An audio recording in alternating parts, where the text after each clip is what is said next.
Halo, jumpa lagi bersama saya dalam studi Al-Quran. Kali ini kita akan membahas topik tentang Daud dan Salomo yang dalam Islam dikenal sebagai nabi.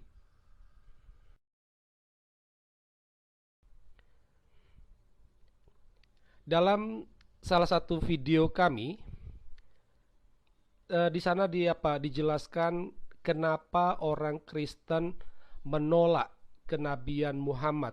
Kenapa umat Kristiani tidak mengakui Muhammad sebagai nabi. Ada banyak penjelasan di sana. Namun yang menarik adalah ada banyak wahyu Allah yang menyerempet isi Alkitab, namun sayangnya warta Al-Quran itu tidak sejalan, tidak sesuai dengan isi Alkitab.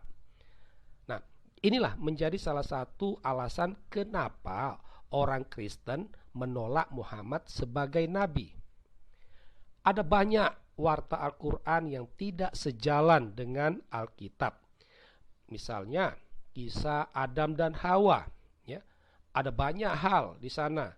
Salah satu contohnya saja dikatakan bahwa Adam dan Hawa ini dia berada di surga, sementara dalam Alkitab dia ada di bumi, ya.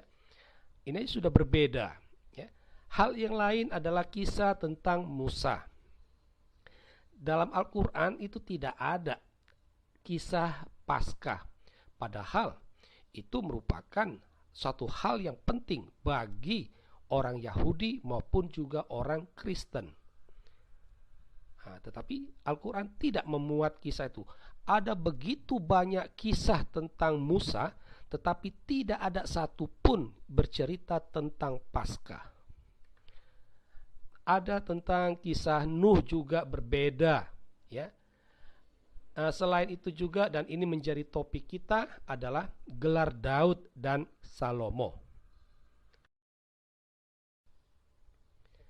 Nah, dalam Islam, Daud dan Salomo atau Sulaiman ini dianggap sebagai nabi. Padahal Alkitab tidak menganggapnya sebagai nabi tetapi sebagai raja. Ya. Ini yang agak aneh gitu. Nah, menjadi pertanyaan kita adalah kenapa? Kenapa Al-Quran menganggap Daud dan Salomo itu nabi? Ya, kita melihat sepertinya uh, setiap tokoh kitab suci itu dianggap sebagai nabi. Ya, itu kesannya saja ya. Bisa saja tidak benar. Ya, ada kesannya setiap tokoh kitab suci itu adalah nabi. Padahal dalam Alkitab tidaklah demikian. Tidak semua tokoh dalam kitab suci itu adalah nabi. Alkitab memiliki semacam periodisasi, ya. Ada zaman bapak bangsa Ibrahim, ada zaman nabi, hakim, dan juga ada zaman raja, ya. Daud dan Salomo itu bukanlah nabi. Ada kesan juga bahwa Al-Quran tidak paham tentang konsep nabi, sehingga dipukul rata saja. Oh, Daud dan Salomo itu nabi. Karena apa? Karena Daud dan Salomo itu salah satu tokoh penting dalam sejarah Israel, ya, sehingga pasti dianggap nabi. Begitulah kira-kira. Namun yang paling menarik adalah ada kesan yang sangat kuat. Daud dan Salomo ini sebagai nabi, ini hanya sebagai tameng dari sisi buruk Muhammad. Seperti apa itu? Ya, tentang kehidupan seksualnya dan juga poligaminya. Ya. Sehingga ketika ada menyinggung kehidupan seksualnya, ya orang mengatakan, "Oh, Daud juga dia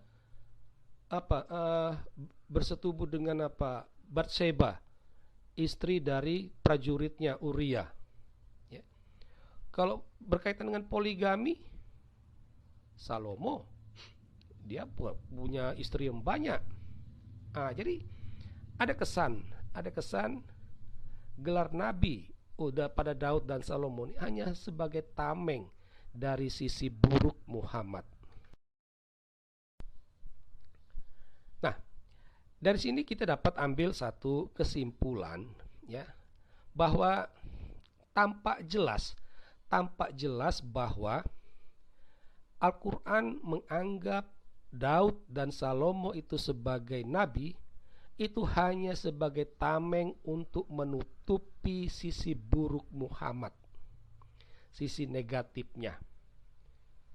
Maka ketika ada kritik kehidupan seksual Muhammad, orang dengan mudah akan berkata Daud juga berbuat begitu, ya. Jadi begitu. Atau ketika ada kritik kehidupan poligami Muhammad, orang akan mengatakan Salomo juga berbuat begitu. Salomo dia punya 700 istri, Muhammad baru 20-an. Ini masih kalah jauh. Model seperti itu, ya. Islam lupa bahwa orang Kristen tidak menganggap Daud dan Salomo itu sebagai nabi, tetapi sebagai raja. Dan sebagai raja, ya dapat dimaklumi. Dia melakukan itu karena ada kekuasaannya. Dia menyalahgunakan kekuasaannya. Bukan lantas berarti itu baik. Itu tidak baik, itu buruk. Gitu loh. Lebih parah lagi kalau itu dilakukan oleh Muhammad yang adalah seorang nabi. Akan tetapi ketika kritik ini dilontarkan, orang akan menutupinya dengan Daud juga begitu, Salomo juga begitu.